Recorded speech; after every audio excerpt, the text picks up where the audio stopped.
You're listening to BQN. Assimilate the audio.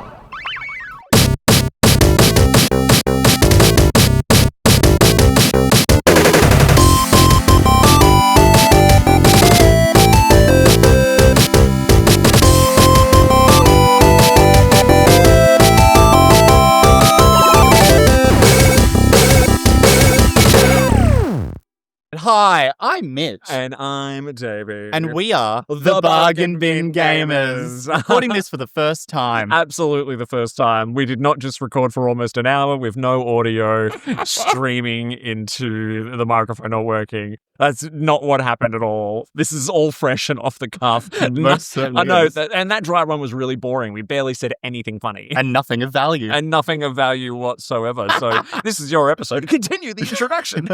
We are the YouTube show, podcast, and occasional Twitch stream where we play the gayest games.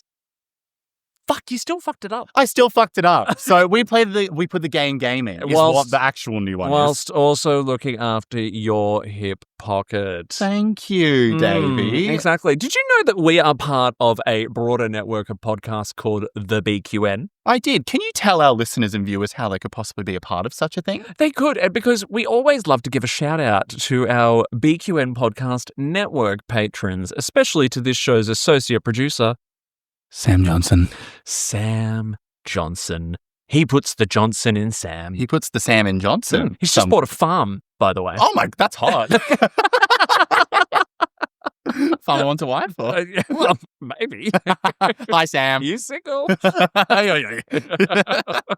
And how could they possibly join this fabulous network? Tell Look, the people. you can help keep this and other BQN network podcasts coming to you every single week by signing up to be a patron over at patreon.com/BQN. Mm-hmm. For as little as $1 or $2 a month, you get early access to some of our shows, Mm-hmm. along with some other bonus content. And for as little as $5 a month, you get Patreon-only podcasts, unedited versions of our shows, and access to monthly Zooms and all kinds of other things. And the levels just keep going up, and it's just amazing. It's just amazing. Might even put the dry run that we just did up on exactly. Patreon just to giggle at. Yeah, if you're a lip reader, you'll love it. You will love it. Had some salient points. Exactly.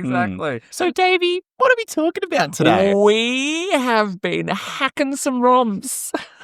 It's just as funny this time as it was at the time when I wasn't recording any audio. It's worse. It's worse. No, we have been exploring the world of ROM hacking. Mm-hmm. Now, for anyone who doesn't know, which if you're watching this, I'm sure you do, but a lot of people like to experience games from older consoles through emulators, right? So they have genuine backups of their old cartridges in what's called a ROM file. Yes. However, what has become very, very popular in recent times is ROM hacking. Correct. Hacking the ROM. Hacking the ROM. Which is essentially where you get into the game's code, I guess, there's a technical explanation through the ROM and make changes to it. Fiddle with it. Yeah, so a lot of people get in and do all kinds of fiddling, as Mitch just exclaimed or proclaimed. And oh my God, this is so bad. People just so people get in there, and so what I have seen is a lot of people getting in and enhancing older games. Correct. Allowing you to download HD texture packs, like our friend Jake from Melbourne Gamers has been doing with Legend of Zelda: Ocarina of Time, who also told me that download is 32 gigabytes, which is more than like the 100 megs that the game originally shipped on in its cartridge. But Classic. However, you have got us onto a ROM hack which kind of demakes the graphics a little bit, but also makes a whole bunch of other enhancements. How about you tell us all about it? So, the game that we have hacked the ROM of, or at least the creator of the ROM hack, Nemo622, is Pokémon Emerald, which is their ROM known as Pokémon Emerald Seaglass. Now, Pokémon Emerald Seaglass has been on my radar for a long time. I love Pokemon ROM hacks. I'm a Pokemon fanatic. I've played every game except for the first 2 generations because they make me want to puke. And Pokemon Emerald was my first ever game that I played Pokemon-wise. So this ROM hack of that game has a few graphical changes. So it's basically changed the graphics to kind of look like a GB Game Boy Color style Pokemon game in lieu of like Pokemon Crystal. Bunch of brand new sprites. They still animate and things like that. A graphical overhaul, so the game looks very different, but also some quality of life changes. Some changes to Pokemon types, some changes to Pokemon moves, changes to gym leader teams, and significant trainer changes. It's been very, very exciting to revisit the region of Hoenn, which is what the region is called, from a different lens, especially as someone who's played Pokemon Emerald about 50,000 times. This has been like a breath of fresh air. Now, you've never played Pokemon Emerald, have you? No. So as I understand it, this is third generation Pokemon. Gen 3. We don't have to have the same awkward confirmation of that than we did in the first time we did this. Because I know all these answers. I now know everything that's going to happen. Like, just pretend that this is all natural and not off the cuff. We are very honest with our listeners and viewers, by the way. Maybe a little bit too much. But no, I had not played it. I did play Pokemon Blue back on the original Game Boy. But then I don't think I played any other Pokemon until like the DS era. And I've dabbled a lot in some of the remakes on the Switch. Plus I played Shield. Yep. And I played Scarlet as well. Arceus? Did you play Arceus? I did play a little bit of Arceus, yes. I didn't get... That one didn't enthrall me quite. Didn't do you as much. Didn't really do it for you. So this was an interesting experience for me because you were very excited about I was absolutely hyped. You were just like, we've done all the shit you want to do. No, that's not what I said. It's what I meant, but can we just do a topic that I'm interested in, you bitch? Well, I was brought onto the ROM hack because I'm a really, really big fan of the Twitch streamer and YouTube content creator Fawn, Phaun, who is like a queer content creator. I would hazard to put them as a Pokemon creator. I know they vary from that as well. This is a streamer, right? Yeah, but they do like YouTube content as well, and they make like YouTube content too. Like us.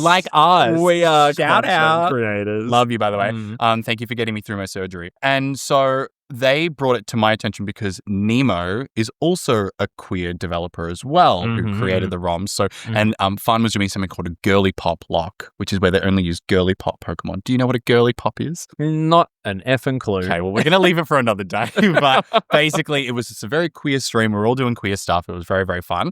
Yeah. And it just brought to my attention, like, I wanted to replay the game with this new lens, and I wanted to help you experience Pokemon Emerald. So I would love to pick your brain. Tell me a little bit about how your first experience with Pokemon Emerald was. Yeah, I imagine my experience is probably very different to yours, right? Because you're revisiting what is one of your first ever gaming experiences in a way that's been modernized, but also I think there's a bit of irony in the fact it's been modernized whilst also using a graphical style from the previous generation, which I love anyway because I am a 90s kid, born in the mid 80s, but really came of age in the 90s and early 2000s. Thank you very much. Thank you very, very, very much.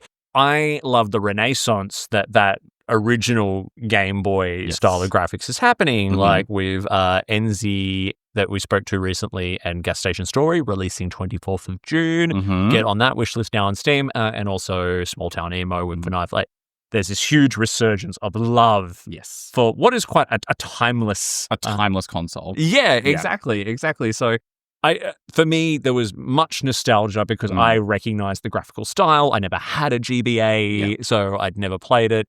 And I think after having played, the very not in-depth, but, the modern ones, which are like open world, so much to do, designed to really hold your attention for prolonged periods of time, which these were as well in their way. But it was also it was so much more simpler. Yes. It was a simpler time back then. Yeah. And, and I didn't get to spend a lot of time with the game, but the time I did get to spend was quality, right? Because I just, all right, pick my Pokemon, no guff around it. I'm going to pick my little start. I pick my little fire one because I always pick my little fire one. Love Torchic. Torchic. And then just, whatever, there's someone next door who's going to follow you around, all the cliches of Pokemon. And it's very much... off I set on my adventure. Yeah, it's very much the Pokemon formula. They haven't changed it. They haven't deviated too much. Like, it's even existing now currently in the modern games. You start in your little town, you get your starter, you have your rival, you go around, you collect the badges. In some games, you don't collect badges, don't yell at me. And then you challenge the Elite Four and you become the champion. So it's kind of the similar story. It was great to revisit it because in this game, Nemo has tweaked it so that it's not as easy as it once was. Yeah. The Pokemon vary a lot more, so it's a lot more like team buildy. I got to make like a team that I really, really cared about. Some Pokemon had some type changes, lots of move changes. But the gym leaders were also a little bit more difficult as well, which I personally enjoy because I know Pokemon is a game for children, but I'm an almost 30-year-old man. Oh, I'd say they're somewhat timeless in their appeal. Like, yes, but the big complaint is that there was some Pokemon games where they had easy mode and hard mode, and they've never done it again. So I'm like, why wouldn't you just do it again? But anyway, that's a conversation for another time. So, but before we delve into the game specifically, like around the music and the gameplay and things like that, you did a little bit of research around Nemo and went down a little bit of a queer rabbit hole, some could say, didn't you? If I'm going to go down to any rabbit hole, it's certainly going to be a queer one. That's for certain. But tell me, so you did a bit of research into ROM hacking in general, and we found a little something. Yeah, well, look, I mean, I had to, when you suggested this game, I had no idea about Nemo 622 and the fact that it was developed by a queer person because I'm like, we're the Bargain Gamers and we've always got our little homo link. And so I found one. But I became really fascinated by the ROM hacking community in general. And I wanted to try and find more information on queer ROM hacks, right? And initially, I couldn't find much, right? Because what I've eventually found out is that queerness in ROM hacks is probably more subtle than what I was looking for, right? Like it wasn't Bowser and Mario and Toad hooking up in a throuple. I'd play that game. But I would watch you play that game. But I found a lot of references to Fire Emblem ROM hacks to start with. Super gay game already, so yeah. But apparently, adding a lot more like gay relationship and romance storylines and options and all that kind of cool. But then what I found that was really interesting was a story from 2019 on Kotaku and a few other websites about a bit of controversy. Scandalo. Around romhacking.net, which has been around since about 2006. And it's a database where you can submit ROM hacks and they review them for quality and all that kind of stuff and then make them available, right? So, you don't, go and accidentally download a virus or something like that. It's like the one-stop shop for quality. Yeah. So in 2019, there was a ROM hacker who put forward a game called Poképan Crystal. Oh, Pan, I just got it. Yeah. Which you told me before you had not heard of. No. So Poképan Crystal, now the main part about Poképan Crystal was that there is a move called Attract. Yep. Which I believe works on opposite genders. Yeah, so your Pokemon can woo the other Pokemon and it becomes infatuated. But it has only to be the opposite gender. Only the opposite. Yeah. So the main change they made in Poképan was that that move worked on was genderless. Love that. Yeah. And it took a while for romhacking.net to get back to the creator of this ROM hack, and eventually whoever reviewed it turned it down, stating that it would likely attract SJWs to the platform. Unwanted SJW attention. You know what an SJW is? I do. It's a social justice warrior. A social justice. It's a very 2000s warrior. term, can I just say? I know. Like, people don't say that term anymore. Yeah. I think everyone is a social justice warrior because I think everyone should care. Yeah, so the individual who was working on Poképan Crystal had quite a following and took the story to several outlets like Kotaku. And eventually, romhacking.net staff came back and were incredibly apologetic and stated that they had actually removed that individual from their staff. Good. And so I was actually quite impressed with their response. So as a group, we are terribly embarrassed and apologetic for the actions and words from one of our submission reviewers. This reviewer has been suspended indefinitely. Our volunteer part-time staff members around the globe are often unable to make timely coordinated group decisions. Individual latitude is often taken as a result to keep the ball rolling with hundreds of submission per month. Then there's a bit of things about how you can escalate things if you need to. Then they went on to say, let's make things right. We're truly sorry that this happened. RomHacking.net stands with LGBTQ plus saga communities on this matter. We've carried such hacks since our first year in 2006 with Series plus Terror, whatever that is. And there's a link to it. Let's make this a call to gather up all of the other completed LGBTQ plus / saga themed hacks we can and proudly display them on RomHacking.net. Does Meow. I think that's the name of the person who made the Pokepad. Can resubmit their hack, and we would love to host any others. We will support you, Nightcrawler and the RomHacking.net staff. So well done. Very nice. To them. Really, really good response. Really good sense. This was back in 2019. Yeah. So I went on to RomHacking.net, and again, they've got tens of thousands, if not more, of legitimate ROM hacks available of all kinds of things, right? You know, they could just be tweaking one thing, like in this case. What I did find was that the ROM hacks that I came across, I came across quite a few for like Zelda games, like Ocarina of Time, is where they removed a lot of gender pronouns. Yeah. So in the example I came across, you know, Link, you know, you choose a name for Link, but you don't choose a gender. But you do? You choose a name for Link? You can name Link, yeah. Oh, never played it. I don't think you couldn't do it. You've played mostly Breath of the Wild. I started on Twilight Princess. What, you could do it in Twilight Princess? You could? Yeah. But after Breath of the Wild, you always could change Link's name. Oh. However, the characters always referred to Link as a he or a him. So these hacks removed those gender pronouns. Love that.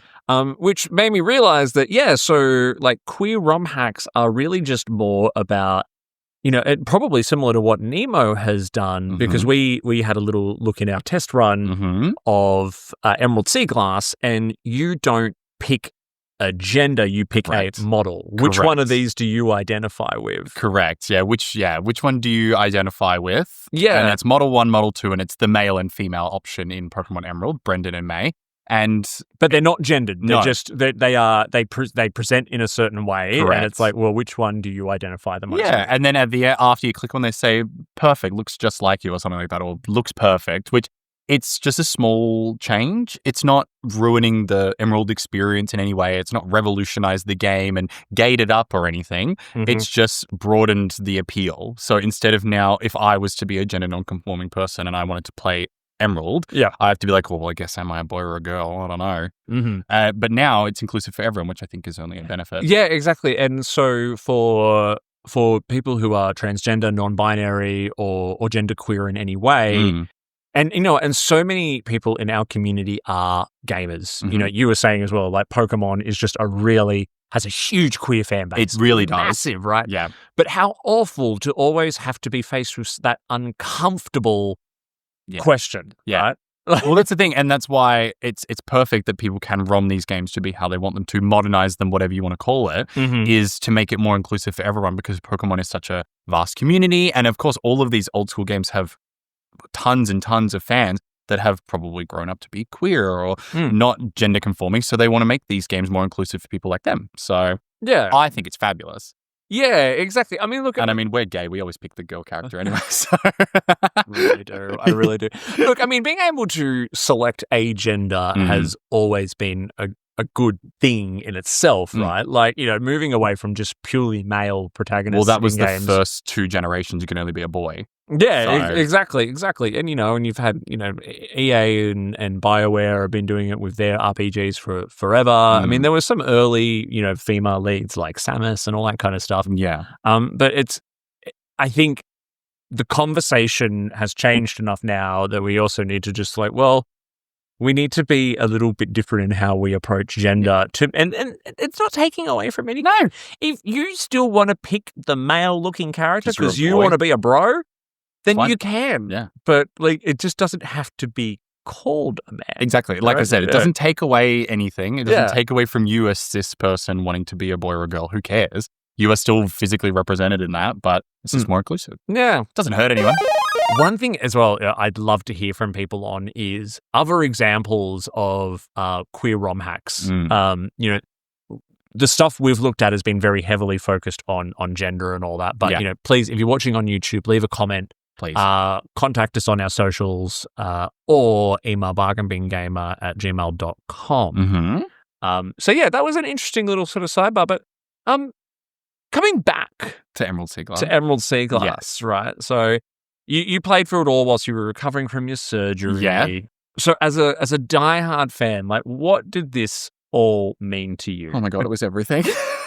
So I've always had a bit of an issue going back to Pokemon Emerald because there are some quality of life changes to the newer Pokemon games that I can't live without them. Yeah. The physical special split, which you have no concept of.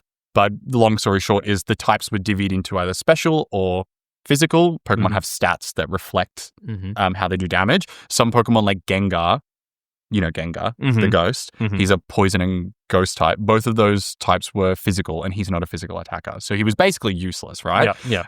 From Generation 4 onwards, which is the next generation after Pokemon Emerald, they introduced the physical special split. So instead of fire being only a special type, it was you have special and physical moves. I can't go back. I'm sorry. I know I'm a bad Pokemon fan. I just can't do it, right? So this ROM hack has revolutionized it in that way where it's added those features, but it's also made the game slightly more difficult. It's made the characters a little bit more exciting. The gym leaders have more exciting teams that have more variety because there was some gym leaders that had like 2 of the exact same Pokemon. And I'm like, girl, what are we doing? We've got an electric type down there. And then there's also obviously the graphical overhaul, which is amazing. But there was some little amazing additions that I wanted to bring to your attention because I'm not too sure if you managed to see them. But they added in... So there's a town called Pacifilog Town. You wouldn't have been to it because it's... Pacifilog? How very Pacific. Yeah, it's made out of logs. It's a log town built on a coral reef, right? So, but you could fly to that town early in the game and do a little mini game there that was not in the original game. It was like a little safari. You go underwater, do snorkeling and stuff. Oh my God, it breathed life into that town. And that's what the ROM hacks that I look for.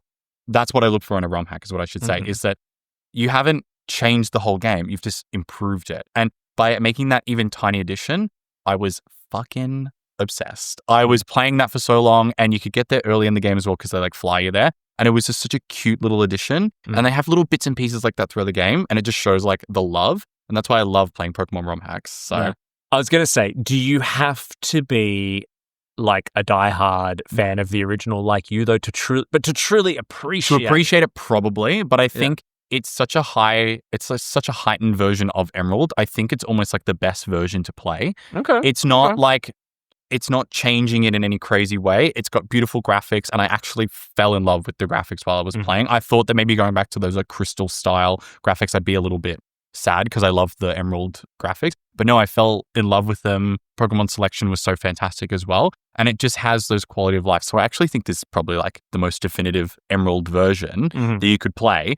As a first-time player, how did you find like the first couple gyms? Were you finding the game quite charming? Did you? Yeah, you said that they were made harder, but I found that I kind of soared through them pretty easily. But that was because I remember gyms in like the original Game Boy ones being really, really quite difficult. And so I spent a lot of time just leveling up before I got there. Of course, yeah. So that I could just kind of sail right through it. Yeah.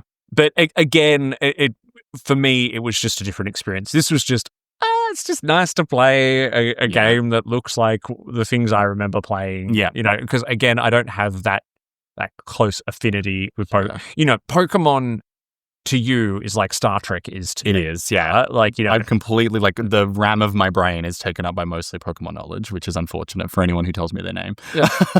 What I got from watching, so I've seen Nemo do some interviews on YouTube, and I actually desperately tried to find their contact to get them on the show Nemo, today. if you're listening, please. Yeah. I want to meet you so bad. We would love to do a future episode to talk more to Nemo about this, and we'll make that happen. And your upcoming game, Pokemon Lazarus, coming out. But there was, so you mentioned as well, there's a lot of other like Pokemon ROM hacks out there as well, which are really, and they're quite popular. They have huge followings. Like, what are some of the other ones? So the main ones that I've played is Clear Crystal, which like levels up the whole game with you as you go, which is quite fun. And then there's probably the biggest one.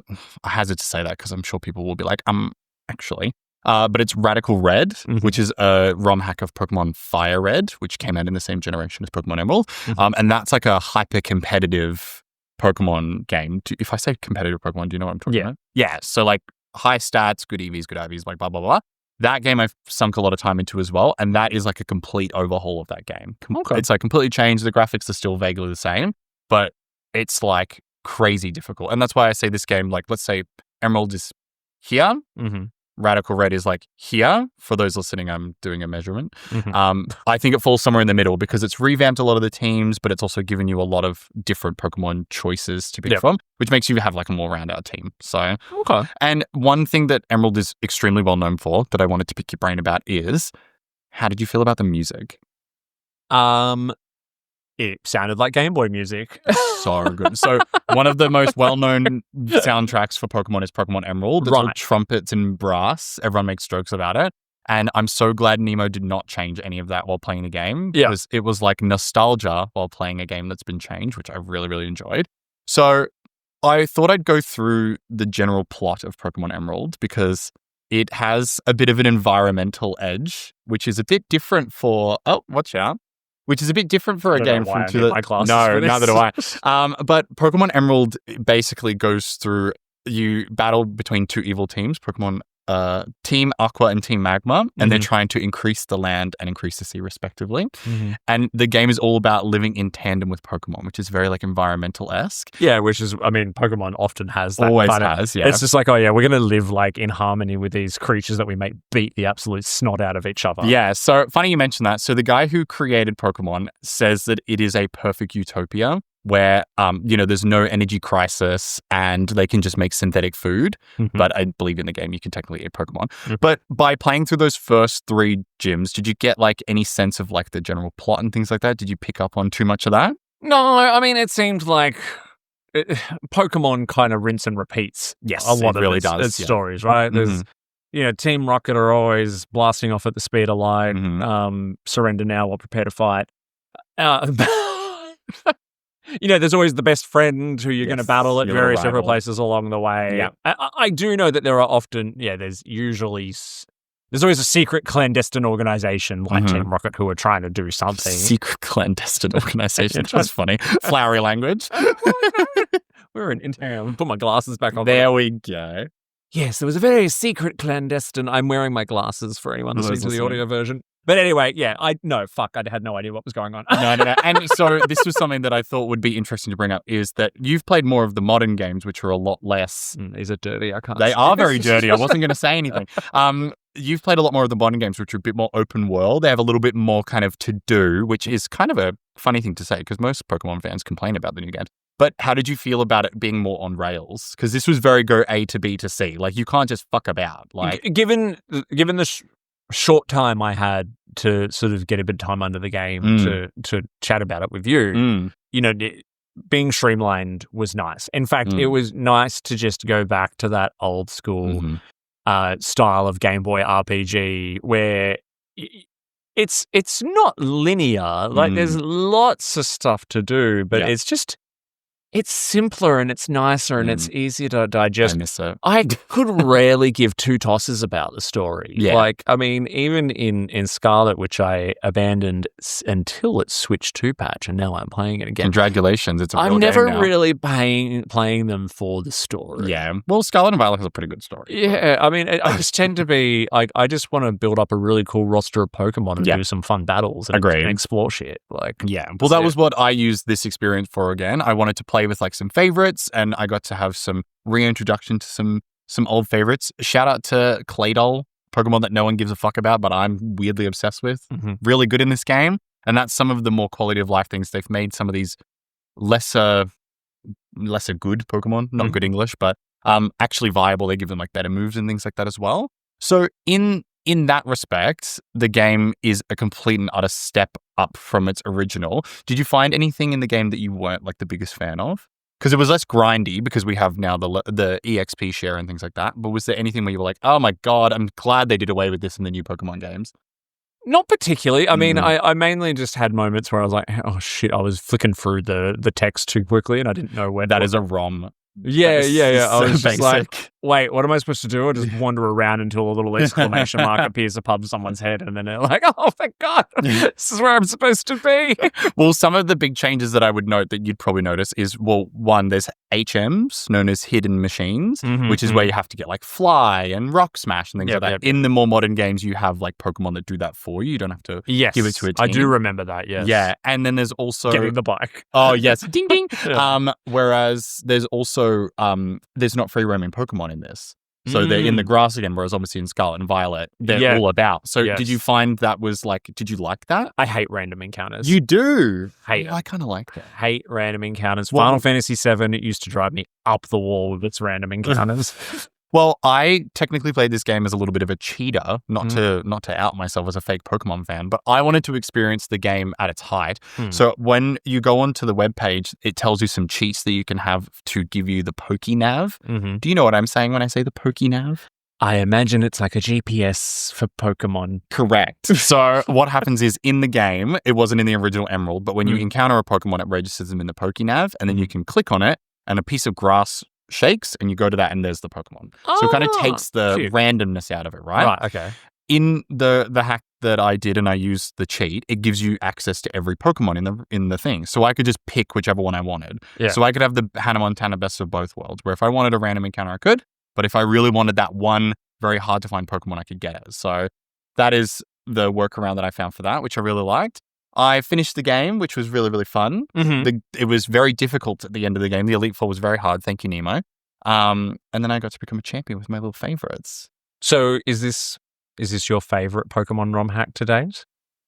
Yes. That was really hard for me to say because Pokemon Radical Red has a really special place for me because I love competitive Pokemon, even though it's a nightmare to do. But even in this game, you have access to mints, which allow you to change your Pokemon's nature. Natures give you like stat boosts and decreases. You can give them ability patches, which changes their abilities. So it has that like, it lends itself to, because, okay, sidebar, not to tangent too much.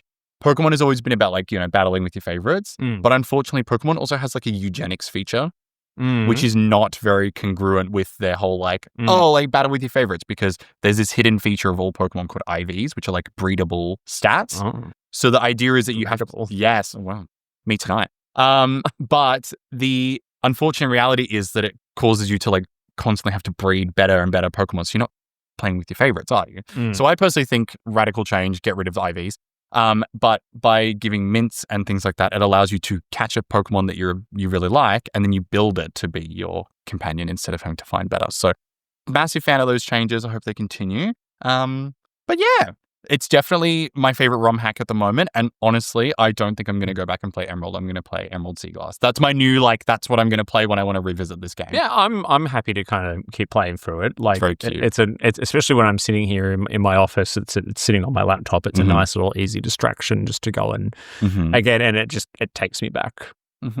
So yeah, simpler times. Good choice. This surprised me with the journey it took me on, by the way. Thank you. Well, I'm glad. Was the journey a good one? It was a fun one? No, it was a fun one, and I think I can definitely see us doing more explorations around ROM hacking, especially if we get some more tips and advice from the community. Well, I'm definitely excited to try like a ROM hack of like Ocarina of Time, because that's the thing.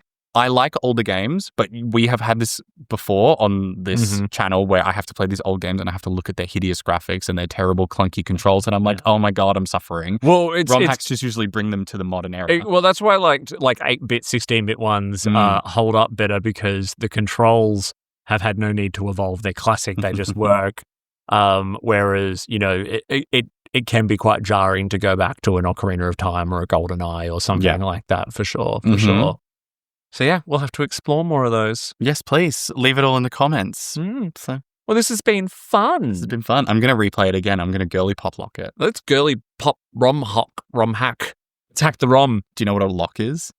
Lock, stock, and 2 smoking barrels. Are you having a stroke? You okay? You smell burning toes. All right, well, we'll leave it on that high note. Well, indeed. So thank you so much for joining us this time. We'll be back again soon. But until then, I've been Davey. And I've been Mitch. And we've been the Bargain Bin Gamers. Yes, we have. If you enjoyed this episode, make sure you give it a big thumbs up on YouTube or follow the podcast wherever you get your podcast from and leave us a 5-star review. Be sure to follow us on Instagram and Blue Sky and follow along on our live Twitch streams. You can also continue the conversation in our BQN podcast Discord by clicking the link in the episode description. Don't forget that the Bargain Bin Gamer is part of a larger network of podcasts called the BQN. You can support this and other BQN programs by becoming a patron over at patreon.com/BQN.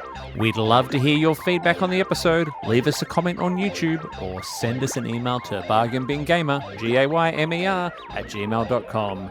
Until next time, au revoir.